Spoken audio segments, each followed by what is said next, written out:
Fruit සලඩ් සෑදීමට භාවිතා කළ ද්‍රව්‍ය. ගස්ලබු, මිදි, අන්නාසි, ඇපල්, වියලි මිදි, අඹ, සීනි, ලුණු සහ කුමඩු. මේ තියෙන්නේ අපි අද පාවිච්චි කරලා තියෙන පළතුරු සහ අනිත් ද්‍රව්‍ය. ඉස්සෙල්ලාම අපි සෝදලා පිරිසිදු කරගත්තු ගස්ලබු ගෙඩියක් මේ ආකාරයට අරගෙන කපා ගන්නවා. ඊට පස්සේ අපි ඒක ඇට ටික ඉවත් කරගෙන මේ විදිහට කැබලි වලට කපාගෙන භාජනයකට දා ගන්නවා. ඊට පස්සේ අපි මේ විදිහටම අඹ ගෙඩියකුත් අරගෙන මේ විදිහට පිරිසිදු කරලා කොටු හැඩයට කපා ගන්නවා. ඊට පස්සේ අපි මේ අඹ කැබලි ටිකත් වෙනම බඳුනකට දා ගන්නවා. ඊට පස්සේ අපි ගන්න කෙසෙල්. කෙසෙලුත් මේ විදිහට කොටු හැඩයේ කෑලි වලට කපා ගන්නවා.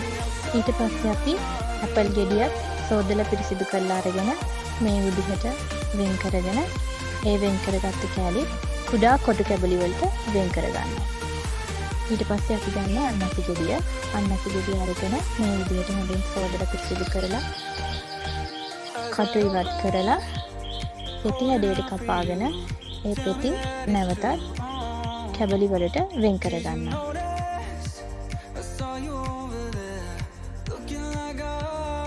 ඊට පස්සේ අපි මිදිත් සෝදලා පිරිසිදු කරගෙන මේ විදිහට වෙන් කරගන්නවා. ඊට පස්සේ අපි ගන්න කොමඩු ගෙඩිය. කොමඩු ගෙඩිය පිරිසිදු කරලා අරගෙන මේ විදිහට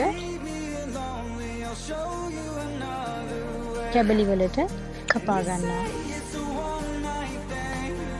ඊට පස්සේ අපි පිරිසිදු බෝල් එකක් අරගෙන ඒකට අපි කලින් කපාගත්තු ගස්ලබු, අඹ, අන්නාසි, ඇපල්, කෙසෙල්, කොමඩු සහ මිදි එකතු කර ගන්නවා.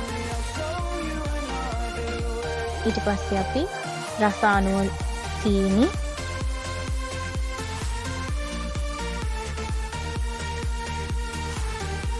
ඒ වගේම රස අනුව ලුණු,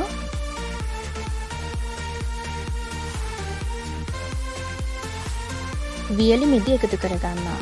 ඊට පස්සේ අපි මේ පළතුරු කැබලි ටික හොඳට කලවම් කර ගන්නවා. මේ විදිහට තමයි අපි අද ෆෘට් සලාඩ් එකක් රසවත් විදිහට හදාගත්තේ.